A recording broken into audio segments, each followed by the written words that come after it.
அனைத்திந்திய அண்ணா திராவிட முன்னேற்றக் கழகத்தில் பொதுச் செயலாளராக இருப்பவர் ஜெயலலிதா. ஜெயலலிதாவிற்கு அடுத்து அதிகாரம் செலுத்தும் முக்கிய புள்ளியாக திகழ்பவர் சசிகலா.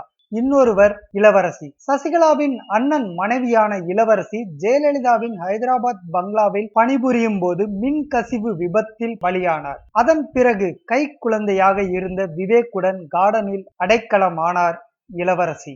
கூடுதல் அதிகாரம் சசிகலா நடராஜனிடம் இருந்தாலும் இளவரசியும் தனக்கென்று ஒரு அதிகார மையத்தை உருவாக்கி வைத்திருந்தார். அவர் சசிகலாவுக்கு எதிராக பல வேலைகளை செய்ததன் மூலம் 2011 சசிகலா கார்டனில் இருந்தே வெளியேற்றப்பட்டார். இளவரசி தொடர்ந்து கார்டனில் அதிகாரம் செலுத்தி வந்தார்.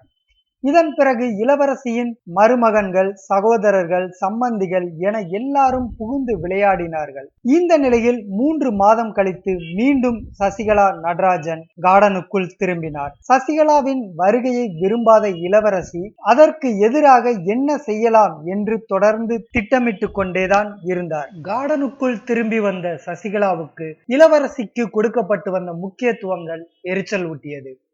இளவரசியின் ஆட்டத்தை அடக்குவதற்காக இளவரசிக்கு எதிராக பல்வேறு ஆதாரங்களை திரட்டி வந்தார்.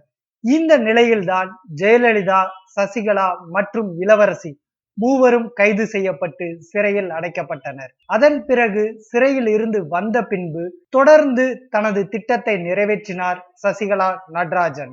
அதன் விளைவாக இளவரசி மற்றும் அவரது குடும்பத்தினர் கார்டனில் இருந்து வெளியேற்றப்பட்டனர். இளவரசியின் மீதான கோபத்தை ஜெயலலிதா விவேக்கின் திருமணத்தை புறக்கணித்ததன் மூலம் மேலும் உறுதிப்படுத்தினார். இந்த நிலையில்தான் ஜெயலலிதா உடல்நிலை பாதிக்கப்பட்டு அப்பல்லோ மருத்துவமனையில் அனுமதிக்கப்பட்டார். அப்பல்லோ மருத்துவமனையில் அனுமதிக்கப்பட்ட ஜெயலலிதாவின் உடல்நிலை குறித்து சசிகலா நடராஜனுக்கு எந்த அளவுக்கு தெரியுமோ அதே அளவுக்கு இளவரசிக்கும் தெரியும். இளவரசி வெளியில் இருந்தால் தமது செய்கைகளுக்கு இடையூறாக இருக்குமோ என்று கருதிய சசிகலா நடராஜன் தனது கஸ்டடியில் கொண்டு வர விருப்பப்பட்டதன் காரணமாக இளவரசியை அப்பல்லோ மருத்துவமனைக்கு அழைத்தார்.